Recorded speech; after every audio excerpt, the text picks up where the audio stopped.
Welcome, everybody, to today's episode of the Really Heal podcast. And today we are joined by Leon Eckford. He's a housing leader, a writer, and the host of Too Light, Too Dark podcast. That's actually where I found Leon. He had invited me on a couple of months ago, and I thought we'd return the favour because I suppose as we touched base before and after it, we found lots of common ground and interests, and I thought he'd be a great guest. So today, Leon brings over a decade of frontline experience working across homeless and housing systems. But what sets him apart is how he thinks about it. With a background in psychodynamics and creative writing, he doesn't just look at what's happening on the surface, he goes underneath it, into identity, into trauma, into the systems people are trying to survive inside. Through his podcast and his writing, Leon creates space for the conversations most people avoid. The uncomfortable truths, the contradictions, the grey areas between what looks like recovery and what actually is. He blends lived experience with academic insight and a strong social political lens. And he's not interested in easy answers or polished narratives. So, Leon, lovely to have you with us today. You're very welcome to the Really Heal podcast. How are you keeping? Very well today. The sun is out. Feel very blessed. Kids are healthy. And I would say I'm relatively adjusted today, Richard. Very good, very good. So we'll dive straight in, Leon. Before I get into, I suppose, any heavy questions, tell us a little bit about yourself, your background, where you come from, and bring us up to kind of today before we dive into the bones of this. Nice. So first of all, I would say that I'm English, even though the accent suggests otherwise. So I was born in Blackburn in Lancashire. Grew up and went to school in Edinburgh in Scotland. Was there between, I suppose, ages of maybe 3 and 19. And then I got a gyro and played my guitar a lot and decided to go to London. And suppose fast forward I'm going to give away my age, 20 plus years. I'm now based in London, but within that whole journey, there's a whole series of traumas, highs, lows, ebbs, flows, drugs, mugs, thugs, absolute car crash decisions, happiness, joy. Yeah, the full gambit of emotions and experiences are all contained within that relatively short timeline. But do you think that that's what makes you who you are today? I think so. I'll be careful here and I'll speak solely through my own lens, median intellect, curious but still learning about myself and about the world. And to sort of preface that comment a little bit, again, there's a lot that's went on. And if I think about where I was as a developing youth and didn't have dad growing up around, mum was overburdened. Fortunately, she made some poor decisions that then kind of bled on to me. I had a real problem with authority growing up. I didn't like getting told what to do and how to do it. Raged against the machine, I suppose, for want of a better phrase. Then got involved, I suppose, with not the wrong types of people, but people making choices that were probably unhealthy. And just sort of padded along like that. But I think that when I got to my 20s, that was when I suppose things started to go downhill for me. Dad was gone by then. Mum was overburdened with a really difficult partner. And as a consequence, I was a bit of a car crash for a long period of time, Richard. Yeah. I suppose, what was the turning point for you, or was there a particular event, or was there a particular moment, or was it just a build-up of many years of unhappiness? You know, what was it that, I suppose, got you to turn things around? It's a good question, and you'll probably know yourself. There's many decisions that feed into the final decision to make a choice, and then there's loads of characters that are involved in that process as well. For me, it was about understanding, and this sounds really cheesy and naff, but understanding who I was. I think without a consistent male role model, I had kind of two names as well. My mum changed my name when I was early, so I was kind of attached to this identity of my father, who then wasn't around, My mum carried that burden. She was the social worker. She was the confidant. She was my best friend. Plus, she was earning money. Then she was trying to get her own life as well. So there was some sort of unhealthy attachment within that as well, as a sort of single mother family. And I think the big one for me, and as I understand now, I tried to project a certain identity to protect my mum from what was going on indoors. And the identity that I was projecting wasn't one that was myself. So as a consequence, you can only live like that for so long, Richard, before the cracks start to appear. And I suppose that's why I got right into getting absolutely blasted as much as possible. Initially through kind of weed at 13, 14, loved a bottle of vodka in my mid-teens as well. Then sort of fed into party drugs. And that acceleration, I think I was able to front out to a certain point. But the sort of big drug for me growing up was heroin. Like when I first had that, I was like, shit, this is the one that hits home, because it gave me, I think, closure to what was going on, closure in terms of the absent father. Didn't really need anybody else. It's it's not the most social drug in the world, right? Um, and yeah, I felt like I didn't need anybody. It was me and that was my friend. And if I think about some of the situations together that I put myself through, I would always go home to that, just me and that. And I wonder about that as well. Like, what identity was that giving me? And I think I was quite comfortable with calling myself a heroin addict for a long time, Richard. It was quite a safe space for me to be. Yeah.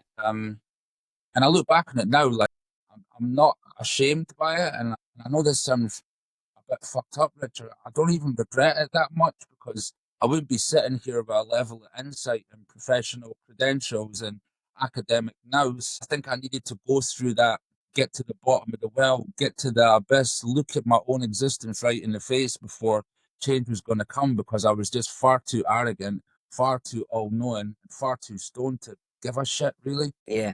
It's funny. I was talking to a gentleman the other day, and I've heard this and said this myself a million times. The drugs aren't the problem; we are, and they're the solution until they become the problem. They do what they say on the tin. They're a fantastic escape, and until we figure out what it is we're escaping from, and then there was a couple of things you touched on there that I believe are definite key areas in order to be able to turn ourselves around. And we spoke about this when I done the podcast with yourself around the importance of the mother and father figure and the impact that that has on us at a later stage as we grow up or mature into adulthood. And that self-identity piece, huge. And I always remember working in a treatment center a number of years ago, and guys coming in and saying, "I just want to be normal," and I'd kind of laugh with them and say, "What's normal? If you find one of them lads, will you bring them to me and show them to me so I know what they look like?"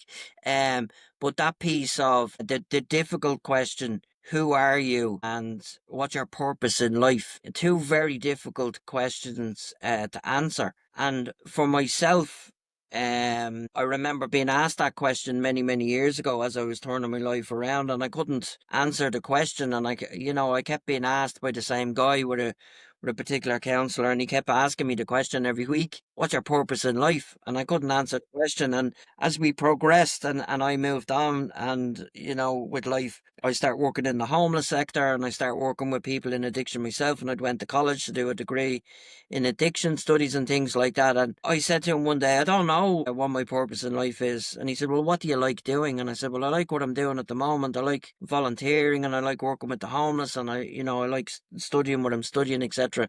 And he said, "Well, can that be your purpose in life then, helping others, giving back?" And I said, "Yeah, I suppose so." And he said, "There's nothing wrong with that changing in time, but for now, that can be your purpose in life." And that made sense to me. And I suppose spurred me on to be able to go further and progress into that as a a career choice. And it sparks the memory of my father saying to me, "Don't find a job that you love and you'll never work another day in your life." It took me years to figure that out, but when I did, I now understand fully what he meant by that.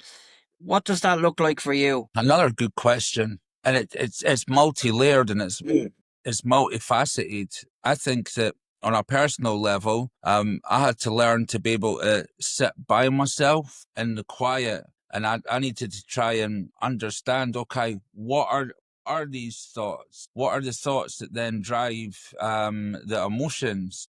Why don't I feel anything anymore? What is feeling? Like what is happiness? You mentioned that concept of normalcy as well. Like, what is that? What is a normal life? And again, I always think about, oh, is it something that you see on a soap on TV? Like everything around me when I was growing up wasn't normal compared to what I thought normal should be. And the kind of concept of happiness as well, like that's just happiness isn't a destination. Right? Happiness comes and goes. It flutters into your life. It lands on your lap. You're happy for a couple of hours if you're lucky. And then guess what? It pisses right off again out the back door. And then you're like, okay, am I comfortable? Am I content right now? Have I got enough around me? But again, these are individual motivations and drives. And until you can get to that centered position to go, actually, life is all of that, right? It's suffering, it's misery, it's joy, it's holding a baby in your arms, your own baby, it's connecting with your mum, it's looking back at photographs and going, okay, actually, I can look back with a lot of love, pick up your achievements and start to feel stuff. I think that for me was like a bridge to feeling better. I'm always conscious as well of this notion of recovery. So I love it as a sort of staged process, and I understand the background of the word is to uncover yourself, right? You remove the blanket to release exactly what's going on inside. So I understand it from a conceptual standpoint, but I do worry about at some point I had to get to the point where I'd recovered from addiction and then take that out the way. Then I had to figure out, like I said, who I was. Can I sit with myself? Like, can I look in the mirror and say, you've been consistently ripping people off and hustling and stealing and benefit fraud and fucking people over for your own benefit for years and years and years. Can you look at yourself in the mirror and go, I accept that? That's not something that they taught me in rehab. Yeah. Whilst they were busy building me up and filling me with cognitive behavioral therapy and telling me X and Y and Z was going to happen, everything's going to be all right. Nobody prepares you for the fact when you look in the mirror and you think to yourself, I've spent 18 years in absolute bedlam. Like nobody prepares you for that bit, because for me, that was the bit where it was like, my mental health is shot here. But nobody tells you that until there's no medication, there's no illicit substance. It's just you, right? And can you deal with that? And for me, that's where a lot of people walk right back into relapse again, because that is difficult. There's no doubt about it. So I love analogies of different things, and um the analogy I love of I love that you brought that up, even about recovery and recovered, and how people look at that and perceive it, and people can even be at loggerheads as to what terminology to use. And I grew up in a garage, and my father's business was classic and vintage cars, and we done restorations where we cut old bits out, so they'd come in rusted and broken and battered and dull. um Great analogy for life. And we'd cut bits out and restore it and grind bits back, weld new pieces in. And there was a whole process, and it was never a quick fix. It was always something that took months of work and hard work. And it wasn't finished until you put the hard work in. But there came a day when you were able to roll it out into the showroom floor or hand it back to the customer, shiny and beautiful and polished and restored, healed, if that's what you want to call it. But there was always the maintenance piece that needs to be kept with that. Needed to come back in for the service. It needed to be cleaned regularly. You needed new tires on it, or the oil change, or the new spark, or whatever it was. So I love that analogy, and I'm a personal believer of recovered, but recovered comes with a caveat in that you need to maintain that recovered. Um, I remember having that conversation years ago with a gentleman, and he said to me, if I break my leg and I go around on crutches with a cast for 6 months or 3 months or whatever it is till it takes to heal, when the crutches are gone and the cast is gone, I'm not referred to as Johnny with the broken leg. I'm healed, I'm recovered. Now I need to be careful and I'm not going out to do marathons or anything, but in order to look after it. So I think that's a great point. And, I heard Gabor Mate speaking on that, where a guy asked him, what way do you think I should call myself? Should I be in recovery forever or recovered? And he said, who is it you say you are? What do you say you are? He said, if I argued that, would it make a difference? No. So it is what it is. Everybody's journey is different. And, what works for you works for you. Then, and again, I'll be really clear about it. I'm no authority on anything other than my own individual journey. Yeah. Like, this is my movie, and I'm moving through it in such a way that that worked for me. Again, example, right? Like, so come out of rehab. I'd been out maybe a couple of months, and I jumped into work too quickly, but there was like a space where I think I was on like state benefit, like 38 quid a week or whatever. And I thought, I know how I'm going to really tell if I'm not going to relapse. So I went down to an old house that I used to go to, where everybody was smoking, everybody was pinning. And I sat there, Richard, right now, any practitioner worth their salt would be like, don't do that. Don't do that. But for me, I had to sit in that room, right, and watch things getting passed, and then watch somebody pinning and seeing it hit them, and seeing that beautiful brown line trickling down the tinfoil, and seeing the person ingest the smoke and getting that. I could see them inhale it, and fair enough, I ran out of there pretty quickly and made my excuses. But for me, that is not on the label on what you should do. But that's for me when I was like, oh, shit, like I'm getting to the point now that I'm not going to go back to that. And I had to put myself in such a fucked up position before I could really see it. But again, like that's why I'm saying this is my individual experience and it's my movie. Like I wouldn't wish that on anybody. Yeah, of course, of course. Was it a choice, Leon, for you to, I suppose, pick the sector that you're working in, or did you kind of fall into it, or how did that all come about? Great question. So a worry about certain frameworks is that there's an enablement right into volunteering within the group that you've been in. That's how it started. For me, I started to facilitate creative groups in a group that I'd just come out of. And the idea is you use the lived experience or the graduated voice, as you will, within the context of the group so your peers can feed off you. So I've done that. But then what comes with that, because you're starting to feel things again, because your ego is starting to sort of sellotape itself back together, if you don't manage that real carefully, what happens is you get an almost exalted sense of where you are. Some people call it a pink cloud.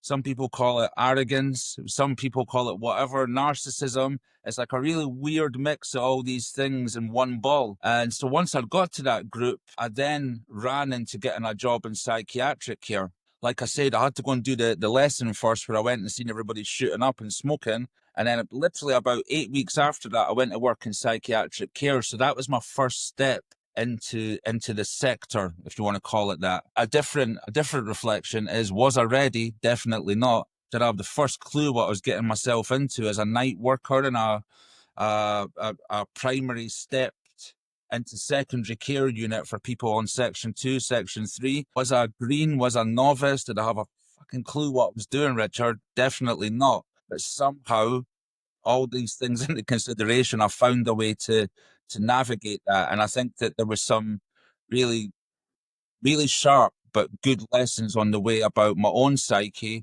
and about, I suppose, really acute mental health and diagnosis and medication and all. It's funny, it was a couple of years afterwards, but one of my first experiences, so again, very similar to yourself, kind of went into a residential treatment center, came out, got a normal job for a while, started studying and went back into that line of work for a year or two. And my first real social care job was in an assessment unit for acute mental health. And like that, very, very challenging, very, very difficult, but huge learning in it for me. I suppose, and I've often referred back to it. I probably learned more in that year than I would have done in 10 years of college.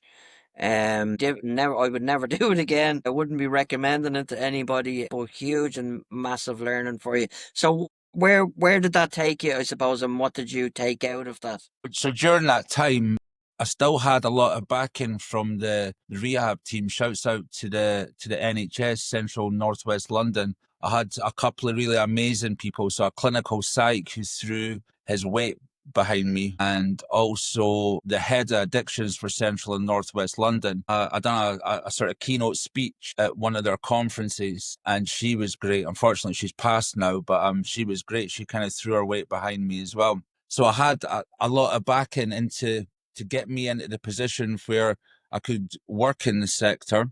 But then moving forward from that, I had to think to myself, I needed a break from that kind of mental health.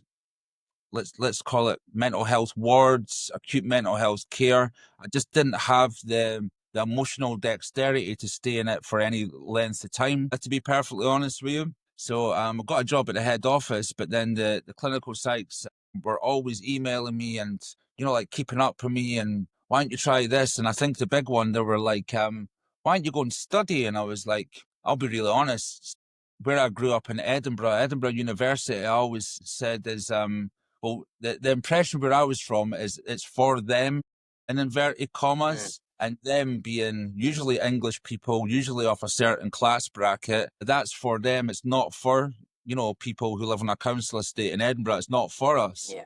So I had like a really, I suppose, poorly conceived prejudice around it and bias around it. But they maybe emailed me 3 or 4 times. Why don't you try this course? Why don't you try that course? Anyway, I threw an application for psychodynamic counselling, and then wrote you write the kind of summary statement saying how you'd be a great fit for that. Right. Had like literally zero expectations, but yeah, got an interview out and then from there, I suppose that's where my academic journey started. That must have been 18, and from there, probably that's been, I suppose, my next addiction is that curiosity and learning. But it's kind of kicked open the gates for me, and I was like, okay, this is what I need to be digging into. Yeah. So yeah, I jumped right into the world of Sigmund Freud for all his, for better and for worse, I Yeah. would say. Yeah. Very good. And how did you end up in the homeless sector? Not a good question. I think in psychiatric care, you'll find that there's a lot of homelessness issues within that as well. So there's not just the mental health involved as well. And then I worked for a while running young people and care leavers services. And there was a lot of young people who'd had a certain age threshold, and they'd be, I suppose, a little bit too young for social housing, but then a bit old to be at home still, or whatever home was, whatever format it was, whether that be kind of residential care or with foster parents, etc. So I could see that homelessness was an issue even within the care system itself, and kind of had to navigate that and sort of present people for a homelessness duty to local authorities and stuff, which I've been doing in psychiatric care. So all roads were leading towards sort of housing in a broader sense. So after young people and care leavers, I then worked in street outreach, and the main purpose of that is getting somebody off the streets as quickly as possible and trying to find them somewhere to rest their head at night. So I think that was the transition, the graduation. So there was always a pull towards it. But as you'll know, like experiencing homelessness is one thing, but it always comes with a whole myriad of other issues that sit probably alongside the primary issue, if homelessness is the primary in this sense. And that's usually criminal justice, it's addiction, it's mental health and the many diagnoses of, it's domestic abuse. It's go on. You can go around the wheel of complex needs there. So that was the driver essentially that took me to the point now where I work predominantly in the adult homelessness space. Is there anything that took you by surprise when you went into the homeless sector? I suppose I asked that question because when I first started working in the homeless sector, I had this preconception in my mind as to what homelessness looked like. And then when I got involved with it, it was something completely different. I was just wondering what your take or your experience on any of that was, or what you felt. Well, I think God, this sounds a bit pretentious and arsey, is that no, there wasn't anything that shocked or surprised me. But I suppose the learning for me was for example, the art of street outreach. And again, that's not me kind of sensationalizing or dramatizing it, but Imagine you're sat in a shop doorway with a cup in front of you all day, every day. And the rest of the world, especially in London, is like the volume to that and the buzz of that. It's like a huge insect burrowing and burrowing and whizzing and whizzing. And all you see is legs, right? That's what you're seeing. Yeah. Now, okay, you might get the odd person who might, drop a few quid in your cup, or you might get the pissed up office worker who hands you 20 quid. But the chances of that happening, think about how many people are on top of their legs. You're talking thousands of people if you're sat at a tube station or a local Tesco. And the big one for me is I didn't realize how that oppression sort of sticks to you. And it wasn't until I was taught about approaching somebody on the street. You get some outreach workers who'd stand above somebody and look down on them. So like straight away the levels there, right? You're looking down on somebody. The chances of somebody speaking to you in that way, zero. It's just about like getting down on your haunches. It's about engaging in eye contact. Like I know some people don't want to hear this, but shake somebody's hand. Like you're not there. They're going to ask you for money, right? Yeah. Because they're desperate. But how do you navigate that? You can go and grab them a sandwich and then go back and sit next to them and ask them their name, right? These are all really simple things. Somebody who's just looking at somebody's knees and thousands of people's knees all day and the volume of the city and withdrawn sometimes, or acute psychosis, or withdrawn and psychosis, and then hungry and then cold or then too hot as well. That little bit of time and that little bit of eye contact and that little bit of energy and that sandwich or a cup of tea or a cup of coffee, for you to stop and make that difference, like you don't know how powerful that is. Like some of the people that I've worked street outreach with, I can still walk up to them now and they might have moved forward 3% or 2%, or they might have moved back 42%. Like that might be the reality of the situation. But the one thing that I never waver on is the time, the energy, and the humane contact. And I think that that's probably not what surprised me most. But I suppose I underestimated the power of that. Yeah, it's a huge thing, isn't it? That simple cup of tea, the arm around the shoulder, knowing somebody's first name, the simple things, the really simple things. Yeah, giving somebody a pair of socks, you know, a cheap pair of socks out of Primark or Pennies or whatever. Those little things and make all the difference, acknowledging that they're human. And I suppose that in itself is just an act of love. And I suppose love is the key there, and I've often been questioned on how would you love somebody like that? Well, number one, what does that mean? Love is handing them the cup of tea, exactly what you said, shaking their hand, acknowledging that they exist, giving them 10 minutes of your time, listening to a rant, whether it's coherent or not, because you don't know what they may be going through.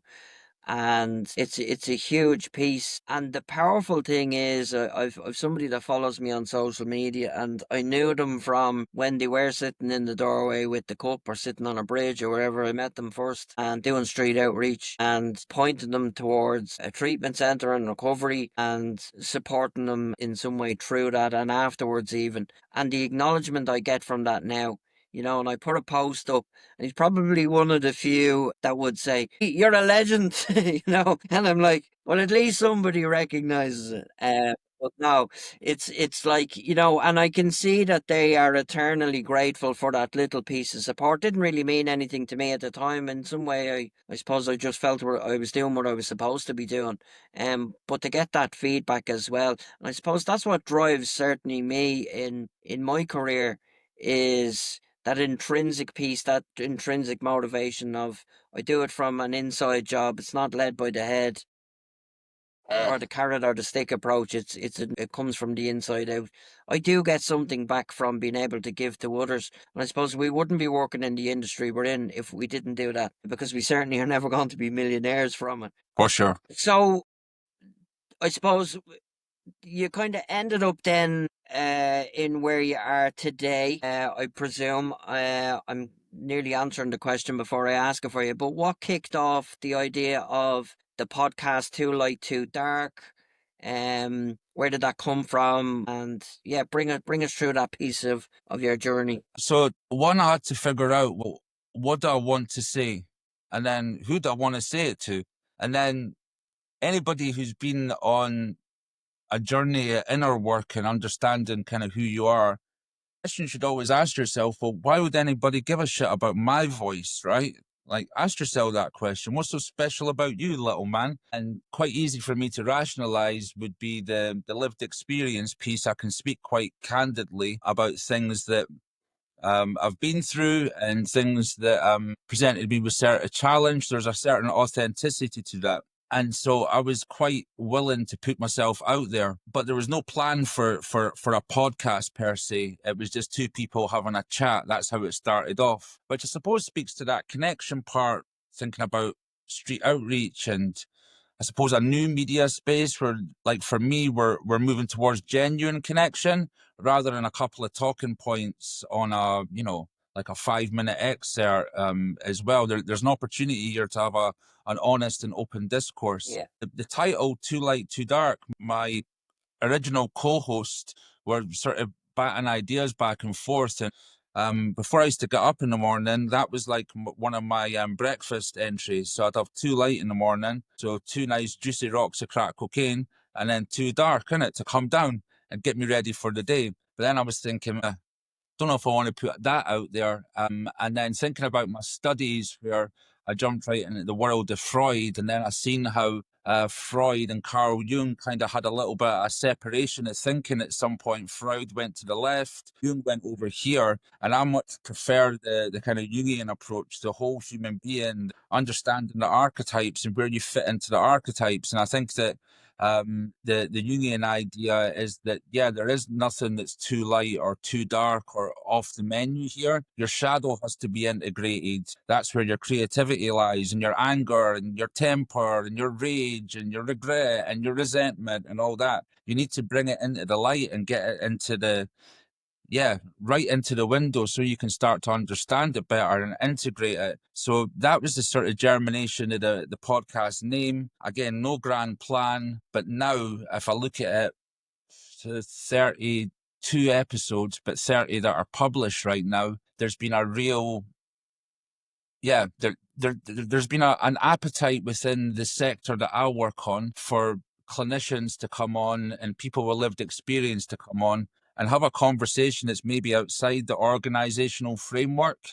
Because you'll find that a lot of organizations, they'll have business models that are tied to all sorts of contracts. There'll be kind of government contracts within that. And so the narrative can be shaped, if you will. Yes.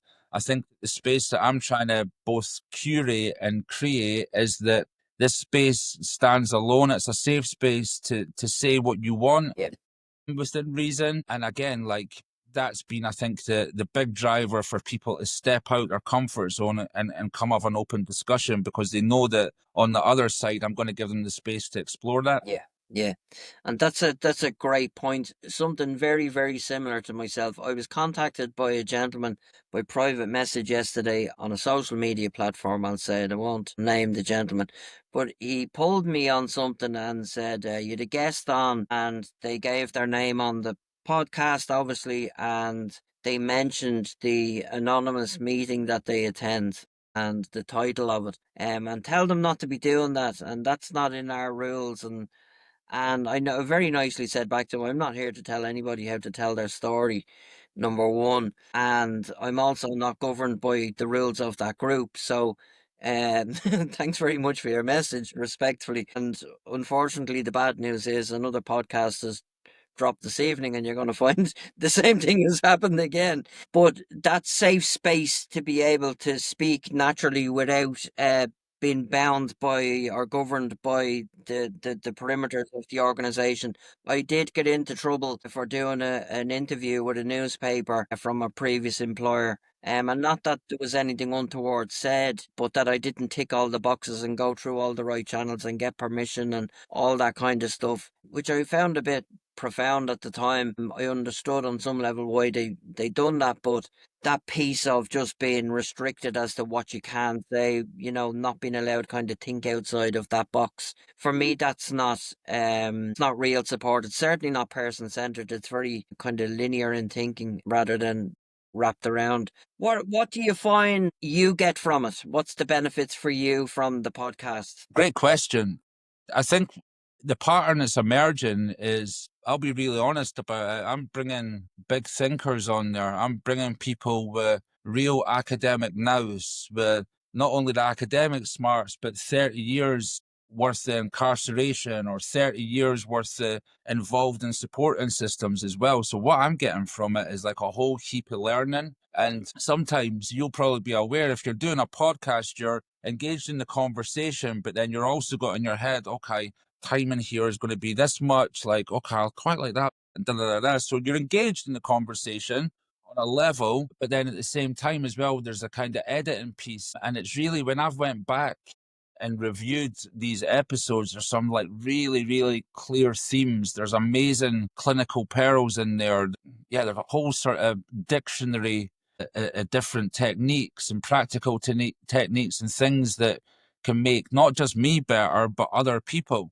And for me, like the big thing that's really obvious to all the guests, and I will include you in that as well, is that all of us, in inverted commas, are a community. There's a community there that's invested in their own community and bringing love and respect and listening and treating people how you'd like to be treated yourself. Yeah. Like, these are all tenets that if you look at social media and you look at algorithms and you can look at mainstream media, and then there's war and then there's pestilence and all that, people can lose the fact that really, I think we're all inherently good people and we're all trying to do the right thing. Yeah.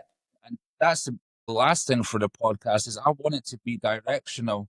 Okay, we can talk about dark times and we've all been through the shit and we've lost people and we've done some terrible things. But I feel that people like me and you, Richard, we are pointing to the North Star, right? That's where we're going. And we're going to attack that with love and kindness until we can't do it anymore. Yeah. And I think that that's such a special place to be. Yeah. So there's a couple of different things I want to ask you about now. So I suppose there was a reason I asked you the question, because I have my own personal experience of why I do what I'm doing. Something that you didn't use the word, but I suppose what I heard from my side was, through that there's a piece of mentorship. You know, it's great to have a guest on that has been around the block. They've been in the industry for years. They've seen it progress or evolve or grow. And to be able to pick their brains on things, to be able to get that piece of experience from them, to me, that's mentorship. It's a piece of guidance, huge learning in that for me. And that's what I heard from yourself in that. I suppose then there's lots of people that either aren't brave enough to have their own podcast or to be a guest on a podcast, but they want to be the listener. And both people that are looking for some form of restoration in their own life from whatever that may be, or that they're struggling with on so many different levels, and also the other professionals that want to get that peer-to-peer piece. Yeah, speak to me about that and your own take on that. Yeah, it's interesting. There's a mentorship angle. I think also as well is that it's important that my journey and my experience and some of the wrong turns that I've made, yeah, I hope somebody would be able to grab on it and go, I've done just as bad as him, but that makes me able to still move on. And hopefully I can get to some sort of place where I've moved forward. I'm careful to call that education though, because I think it's more experiential learning than it is education, Richard. So I don't want to put myself up as an educator, because you know, you need to go and get some more academics before you can call yourself. They say every day is a school day, Leon. Yeah. And again, that's why I'm dragging these sort of people who, not that I look up into the sector, but I think I want a piece of your game and I want a piece of that game. Like, how can that inform how I treat people as well? So there's like a dual thing going on. There's informing my own learning. There's also the bit as well where you'll find that there may be practitioners on there, like you said, who are maybe not brave enough to step outside the organization because they pay the bills. And I'm in that position as well, right? Like, that's what it is. And I don't name organizations on my podcast, or I don't throw shade at organizations that sit within certain systems, whether that be criminal justice or mental health or whatever. That's not what I'm about. Because within all these systems and within all these organizations, these frameworks, there's some amazing people. But I think one thing about the podcast that was completely alien to me and is starting to grow legs now the podcast is a symptom systems that are stuck.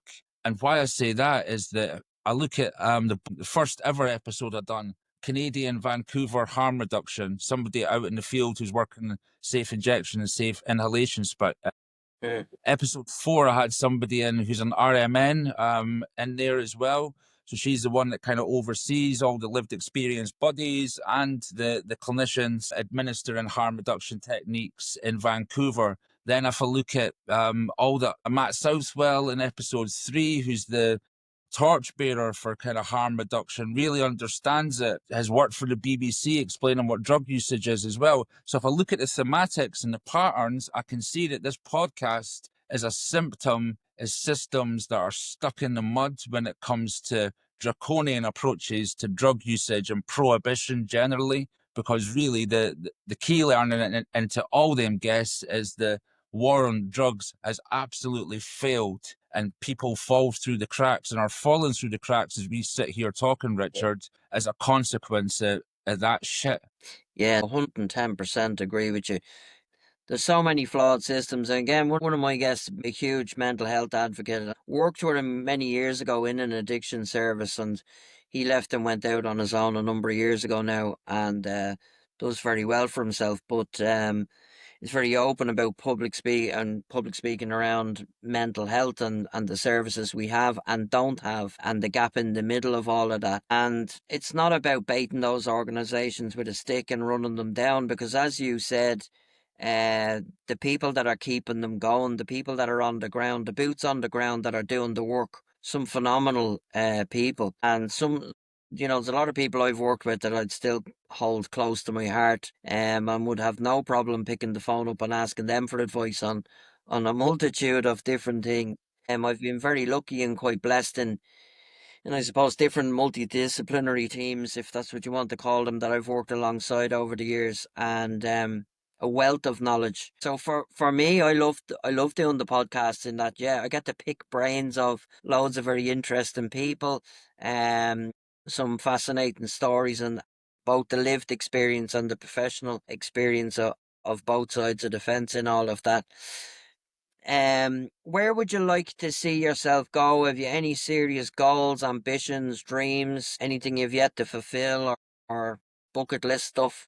Aside from the sort of personal and family bits and travel more and all that sort of good stuff that sits obviously high on my priority levels, I think if it's podcast specific, next steps would be thinking about I was thinking about monetization, and people don't have that conversation out aloud as well. I'm not really arsed about that, to be honest, Richard. I'll be really honest. If I can make 200 quid off this once upon a time, amazing.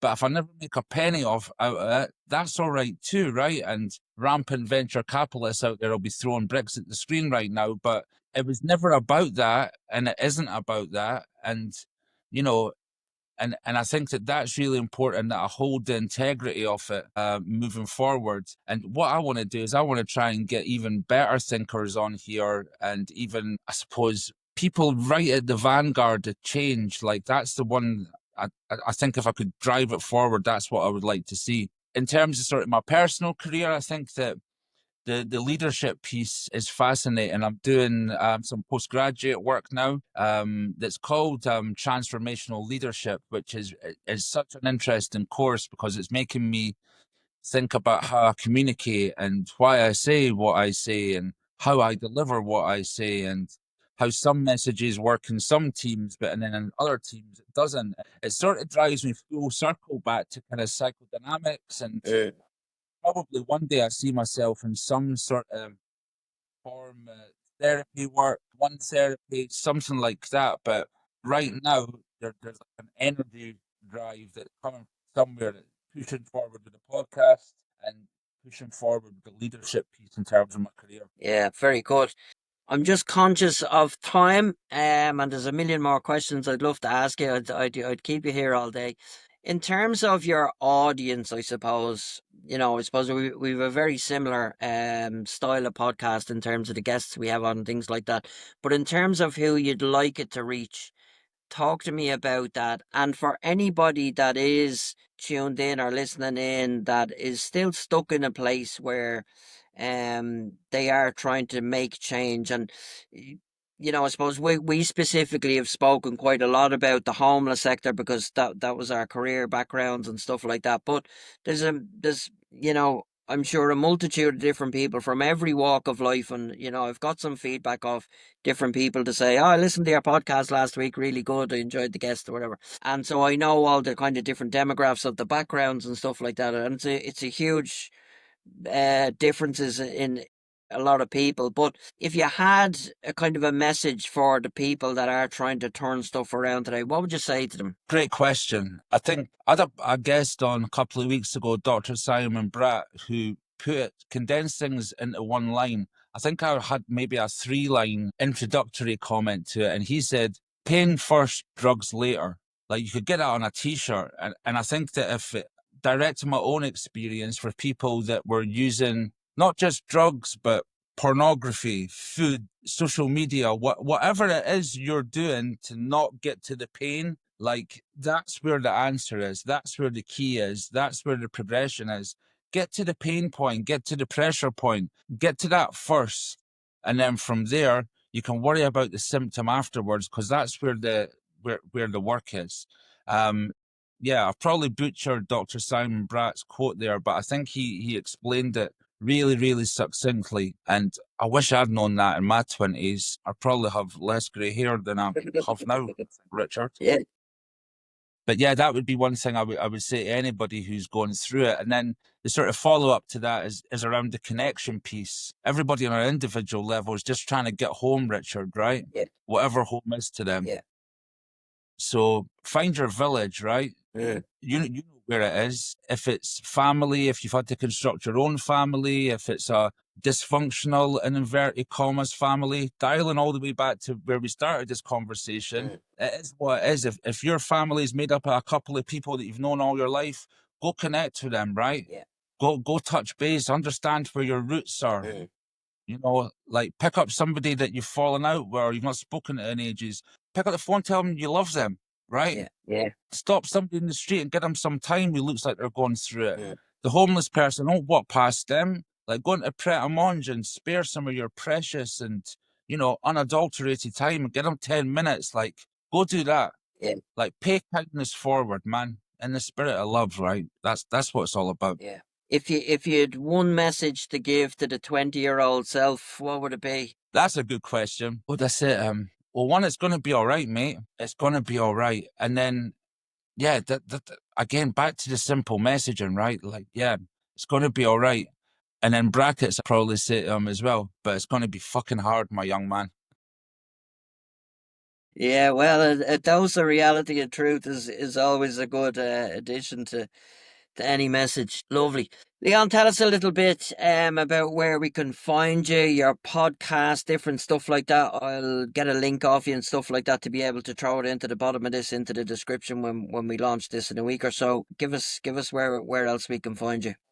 Podcast can be found on the website, which is www.toolight2dark.com. You can reach out to us on the email addresses attached to that website, so contact@toolight2dark.com, or you can write to me directly. Let me not pretend there's a team of people there filing through my administration, so you can reach out to me direct, leon@toolight2dark.com. On socials, I had to think about this for a while, @toolight2dark, across TikTok, across Instagram, and we're on LinkedIn as well. Yeah, keep the conversation going, right? It doesn't stop when we stop, Richard. Doesn't stop. It never stops. If we weren't here, the world will still be spinning. As much as we like to think differently sometimes, but I have to put the ego to bed sometimes, Yeah, sometimes, right? Absolutely. Leon, it was an absolute pleasure having you on. Please God, we'll touch base again sometime in the future. And when we figure out what other part of the world needs to be fixed, we'll meet up and put a plan together. But yeah, it was lovely having you joining me today. And thank you for anybody that has listened in. This is the Really Healed podcast. My name is Richard the Mouse Williams. And if nobody else told you today, you are loved and I love you. Be blessed and we'll see everybody soon. My guy. There we go.